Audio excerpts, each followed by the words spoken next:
L'alimentation, c'est toute une histoire. Est-ce ça l'idéal?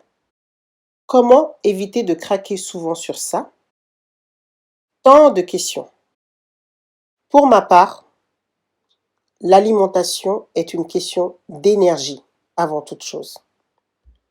Ainsi, chaque aliment a une énergie différente, selon qu'il soit cru ou cuit, bio ou pas, de chez le producteur du coin ou à l'autre bout du monde, fait maison ou pas, cultivé dans son jardin ou pas, etc., etc. Si ce sujet t'intéresse, installe-toi confortablement.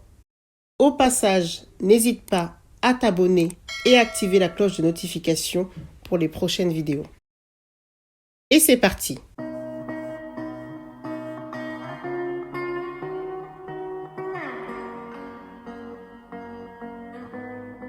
Bonjour à tous, je suis Widiel 8, une artiste mompreneur. Je te laisse aller directement dans la barre de description pour avoir accès à tout mon univers. L'alimentation. Ce sujet me passionne depuis plusieurs années maintenant.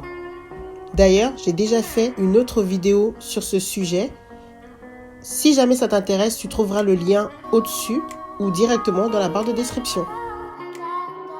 Depuis cette ancienne vidéo, ma notion de l'alimentation a encore évolué, on peut dire. D'où cette nouvelle vidéo. Pour résumer, donc auparavant, je me concentrais plus sur le fait de manger le plus sainement possible, le plus équilibré possible et si possible bio. Maintenant, je dirais que je mange sur mesure, selon l'énergie que dégage ou pas l'aliment et selon l'énergie dans laquelle je me trouve également. Alors, c'est vraiment le point essentiel de cette vidéo. Je vais plus détailler cette partie plus tard vers la fin de la vidéo, donc reste bien jusqu'à la fin. Je rajouterai également une autre notion, la notion d'émotion qui est liée à l'aliment. Comme maintenant, je me concentre plus sur le fait de voir l'aliment comme une source d'énergie, je le vois plus tel qu'un aliment réellement, mais comme plutôt une énergie que j'apporte à mon corps. L'aliment que l'on mange, à un certain moment donné ou pas, peut influencer sur nos émotions. Ça, c'est ce que je crois, c'est ce que je te partage. Pour ma part, la notion de sur-mesure est liée du fait que chacun mange différemment selon ses origines, son pays, selon le pays où il vit. Ainsi, ça ne veut plus trop rien dire que telle façon précisément de manger est indispensable pour notre santé, que telle manière de faire est important pour notre santé, que cet aliment est indispensable pour notre santé. Parce que ce même aliment peut bien se trouver dans un pays, mais ne pas être disponible dans un autre pays. Il suffit juste qu'on change de pays pour voir que cet aliment n'est pas indispensable à notre santé. Ainsi, on peut avoir une habitude que l'on peut très bien faire en Occident, qui est adaptée avec les aliments, avec l'environnement dans lequel on se trouve en Occident. Mais lorsque, par exemple, on se trouve sur le continent africain, avoir totalement d'autres besoins. Je vais prendre un exemple très simple, le petit déjeuner. Pour ma part, il n'y en a pas une ou deux façons de bien prendre son petit déjeuner. Pour ceux qui prennent leur petit déjeuner, bien sûr, parce que le petit déjeuner est totalement différent dans chaque partie du monde. C'est différent dans les pays de l'Est, c'est différent en Amérique latine, c'est différent en Afrique, c'est différent en Occident. C'est différent en Australie, c'est différent en Asie. Et c'est pour ça que je parle de cette alimentation sur mesure qui est vraiment importante à connaître pour chacun. Par exemple, on peut être dans telle ou telle partie du monde avec des spécificités typiques pour un petit déjeuner. Je vais prendre l'exemple en France, le petit déjeuner typique, il peut y avoir du pain beurre, des flocons d'avoine, des smoothies, des croissants, bref, voilà. Après, il peut y avoir que des fruits aussi. Je ne suis pas sur les détails. Dans cette vidéo, je prends beaucoup de hauteur. Je veux dire, cette spécificité, cette routine alimentaire n'est peut-être pas adaptée à ton corps, toi, parce que peut-être que toi, le matin, quand tu as besoin de te lever, tu as besoin de ne rien manger, par exemple, ou tu as besoin peut-être de prendre un plat salé directement. Enfin oui, je dis ça parce que moi, ça peut m'arriver que le matin que je me lève, soit je ne mange pas, soit je prends un petit déjeuner, soit je prends aussi directement un plat. le plat peut-être de la veille que j'avais pas mangé, parce que c'est à ce moment, mon corps a besoin de cette énergie pour fonctionner pour ce jour précis, par rapport aux actions précises que j'ai à faire dans cette journée.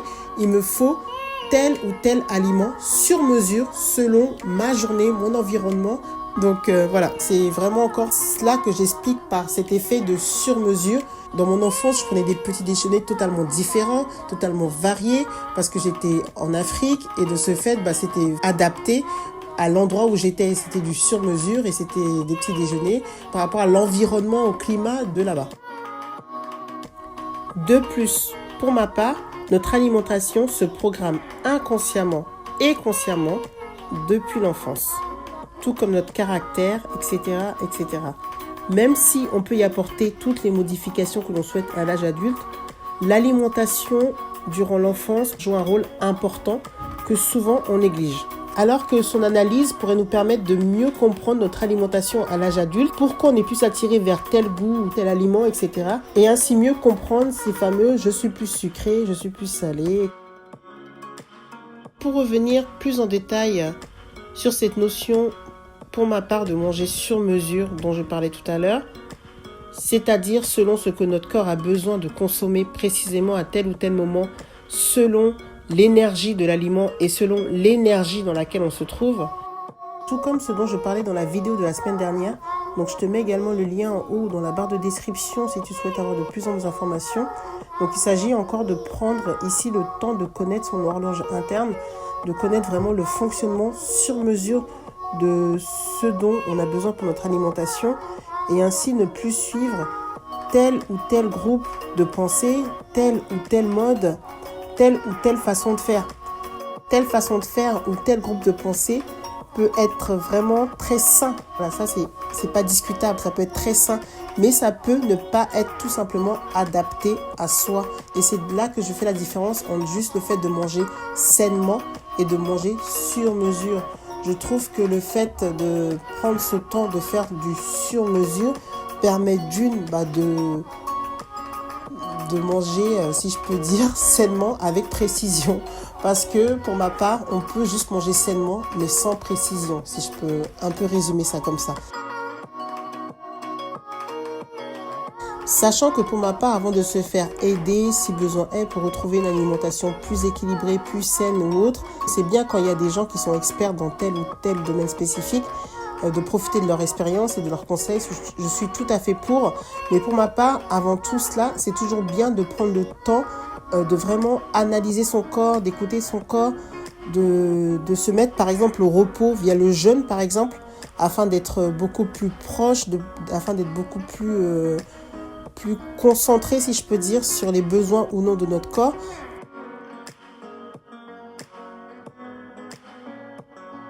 Et une chose très importante pour ma part, que j'applique dans ma vie, est de rendre tout simplement grâce, de remercier la source ultime qui nous donne tous les jours tous ces aliments-là sur cette terre. Enfin, les aliments viennent bien de quelque part, viennent bien d'une source. Il y a bien eu au départ quelqu'un qui a créé tout cela. Car je trouve que cette action amène vraiment une énergie positive dans mon alimentation. Ça permet pour ma part de ne plus trop me soucier des petits détails. Si l'aliment est vraiment bio ou pas, si ce qui est écrit sur l'aliment, dans les ingrédients, c'est vraiment vrai ou pas. Toutes ces choses-là, c'est des choses dont je me questionnais souvent, parce que c'est pas juste, pour ma part, c'est pas juste le fait qu'il y ait écrit les ingrédients sur l'étiquette, ça veut dire qu'il y a que ça comme ingrédient dedans. Bref, après après je vais un peu loin, mais bon, ça c'est mon avis. Le fait pour ma part ainsi de rendre grâce, de remercier donc la source ultime avant de consommer un aliment, me permet tout simplement d'être dans une énergie aussi positive et tout simplement, je dirais, de rendre l'aliment céleste et éternel. Merci à toi d'avoir regardé la vidéo jusqu'à la fin. N'hésite pas à liker si ça t'a plu, à partager à quelqu'un que ça pourrait intéresser et à t'abonner pour les prochaines vidéos. À bientôt.